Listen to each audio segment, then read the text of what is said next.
Hi అండి, అందరికీ నమస్తే. Welcome back to our channel అమ్మ అభిరుచి. ఈరోజు రెసిపీ వచ్చేసి శనగల తాలింపండి. సింపుల్ అండ్ టేస్టీగా ఉంటుంది. అంతేకాకుండా దీనిని దేవుడికి నైవేద్యంగా కూడా పెట్టచ్చు. ఈవినింగ్ టైం స్నాక్స్గా కూడా తినచ్చు. పిల్లలకు కూడా బాగా నచ్చుతుంది. ప్రాసెస్ కూడా ఈజీ, తినడానికి చాలా అంటే చాలా బాగుంటుంది. ప్రాసెస్లోకి అయితే వెళ్ళిపోతాం.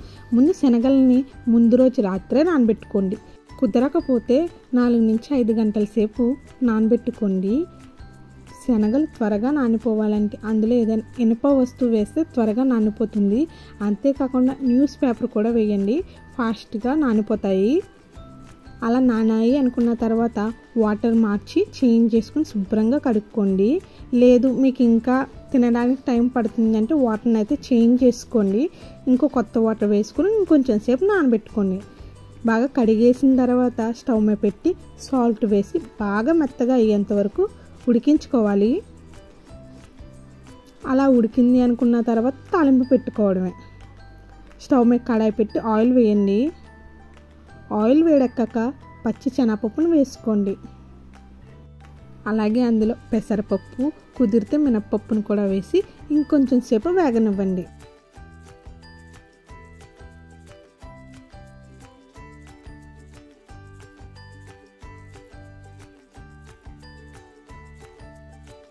అవి వేగిపోయాక అందులో వెల్లుల్లిపాయ రెబ్బలను కూడా వేసేసుకోండి.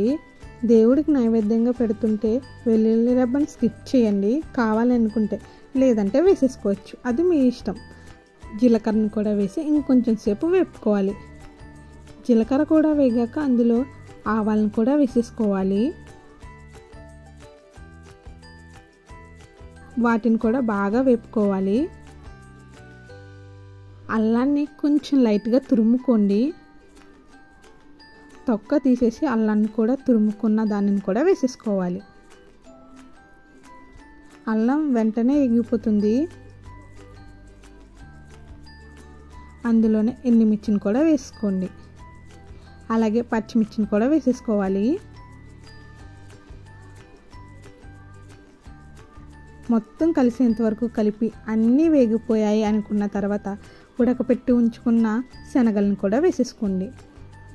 శనగల్ని వాటర్ పోయే దాంట్లో పెట్టి కొంచెం సేపు పక్కన పెట్టుకోవాలి. ఆ శనగలను కూడా ఇప్పుడు తాలింపులో వేసేయండి.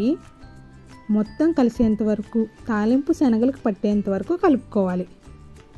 అలా బాగా కలిసింది అనుకున్న తర్వాత అందులో చిటికెడు పసుపు, రుచికి తగ్గ సాల్ట్ని కూడా యాడ్ చేసుకోవాలి. ఆల్రెడీ ముందు సాల్ట్ శనగలు ఉడికేటప్పుడు వేసాము, ఒకసారి చెక్ చేసుకొని వేసుకోండి.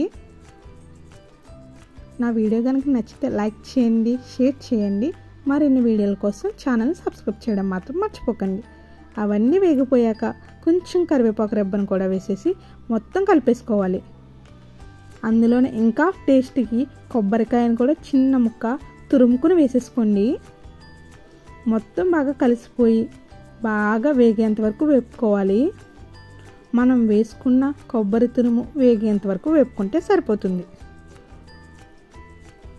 అలా బాగా వేగింది అనుకున్న తర్వాత మొత్తం ఉప్పు అవి సరిపోయలేదు ఒకసారి చెక్ చేసుకోండి. అంతే, టేస్టీ శనగల తాలింపు అయితే రెడీ. వీడియో నచ్చితే సబ్స్క్రైబ్ చేయడం మాత్రం మర్చిపోకండి. Thanks for watching.